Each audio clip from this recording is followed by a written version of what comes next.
Hello，大家好，我是 Angela 卓卓，很高兴终于能够通过影片的方式和大家见面了。那最近因为马英九先生访问大陆，在网络上就会出现不同面向的讨论，其中就有一个声音是说，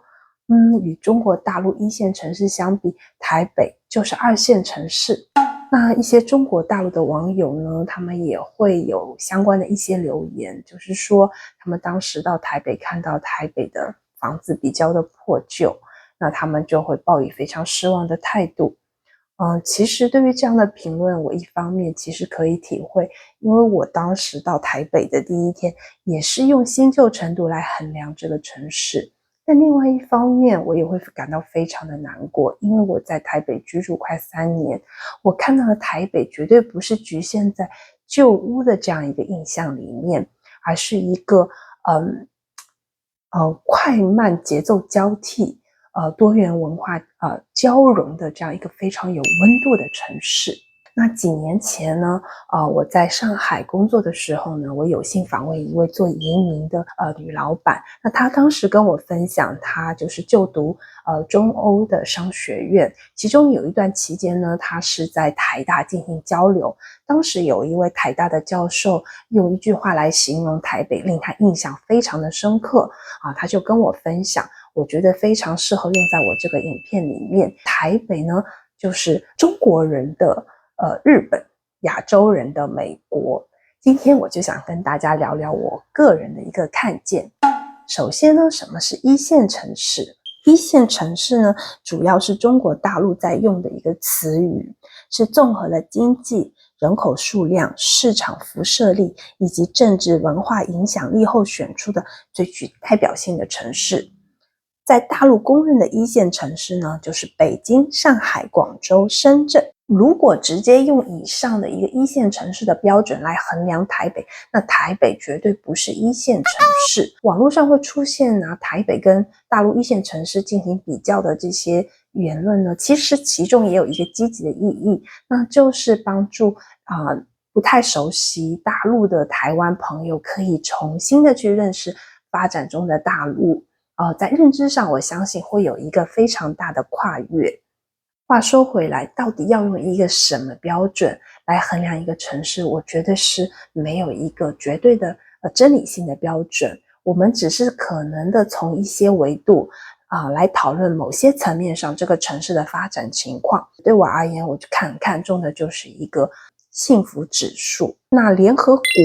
为衡量幸福的可持续发展方案呢，发布的世界快乐报告就是一个参考选择。虽然也会有争议，但是我们仍然可以了解。在官网上呢，该报告反映，这里就有写反映出的是全球更多着眼于将幸福和福祉作为政府政策评价标准的一个需求。这点我非常的认同。这个报告呢，它参考的指标呢，有人均 GDP、社会支持、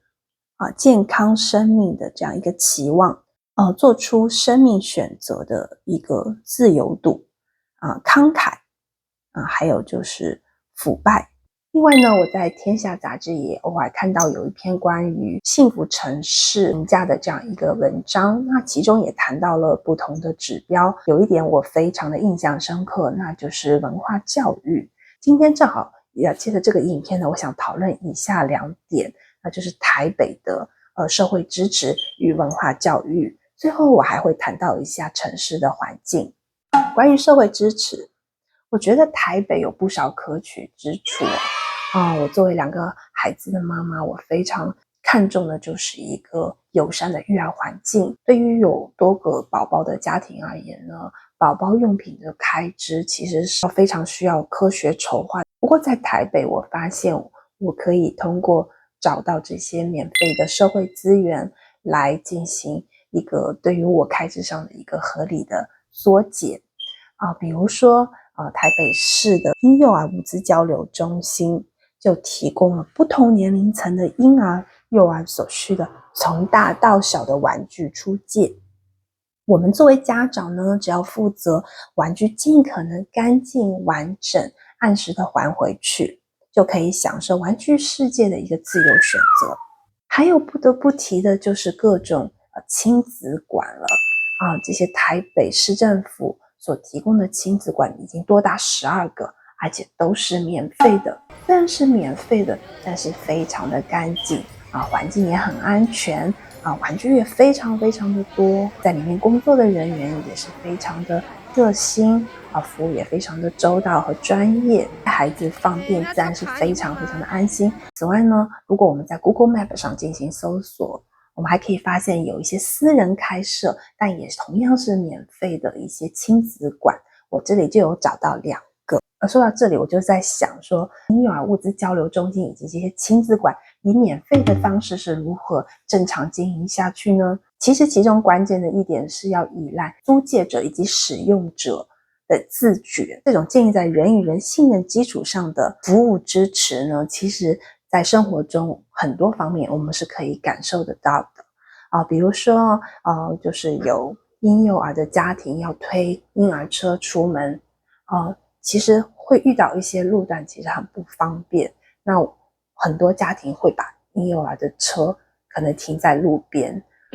一开始我会觉得有一些紧张我会怕有人会拿我的婴儿车，但经过很多次尝试之后，我发现还是比较安全的。所以现在我在做同样的选择时，把车放在路边，我会比原来安心很多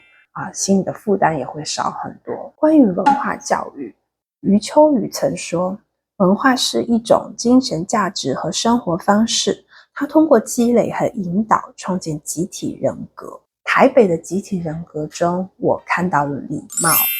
那几年前我和先生一起去高雄玩，那个时候遇到一位妈妈带着她的孩子迎面走过来，那孩子倒着走，而且还手舞足蹈，非常的兴奋。我们还有一段距离，她妈妈就叫住她的孩子说，让他靠边站，让我们先过，不要影响我们。我当时非常的诧异，因为按照我的理解，我觉得妈妈首先是考虑到孩子的危险是不是因为倒着走容易摔倒，但她却不是，她先看到的是我们需要正常的通行的这个需要。其实这一点在台北生活也是处处可见，屡见不鲜的。前面有提到我是2个孩子的妈妈，那我的2胎是在台湾怀孕并生产的。那我如果出门要去做捷运的话，我其实不用很担心说今天会不会有人给我让座，所以我整个过程是非常的安心。我1胎是在上海怀孕并生产的，那我每次去医院或者是办公室压力都非常大，一方面是因为我孕吐很厉害，另外一方面路程很遥远，要先坐公交车然后再转地铁，身体也是非常的疲惫。虽然在这个过程当中有非常非常热心的乘客他当时跨了一个车厢要给我让座，但很多时候其实我在坐地铁的时候，就算是我站在这个爱心座的前面，也有很多次是站一路的。最后我想提一下环境，台北呢有得天独厚的一个自然环境，群山环绕的盆地让身居台北的男女老少呢可以随时走进大自然。台北市的附近我搜了一下，半小时左右可以到达的步道就有20多条步道呢，而且整修的非常的完善，也比较的安全。每条步道还会有不同的分叉，就算来多次也可以有不同的体验，1年下来也不会腻哦。我看到我周围很多家庭，他们都会有登山的习惯，真的不管是老弱妇孺还是专业级的登山者，都会在这些群山步道中找到自己所爱的路线。能亲近大自然的城市环境，就可以让居住者有释放压力、回归自然的机会，自然呢，幸福感就会上升了。最后我想说，按照中国大陆1线城市的标准，那台北绝对不是1线城市，但台北也绝对不是2线城市。我们应该试着用更加广阔的标准去看一个城市的发展情况，比如包括幸福感这些软指标，对于一个居住者来讲是非常重要的。生活的体验是我们。最后我想简单说一下我自己，那我曾经在美国留学，获得了美国纽约州的律师资格，后来也在中国大陆执业，我们也会两岸不断的跑来跑去。那我希望借着这个频道能够跟大家来分享我的所见所闻，通过我的专业的角度所理解的这个世界，或者是我的生活或者是我新看到的比较有趣的观点，希望可以借着影片的方式能够跟大家来进行交流和分享。也欢迎大家来订阅我也欢迎大家给我留言给我互动。今天就到这里，拜拜哦。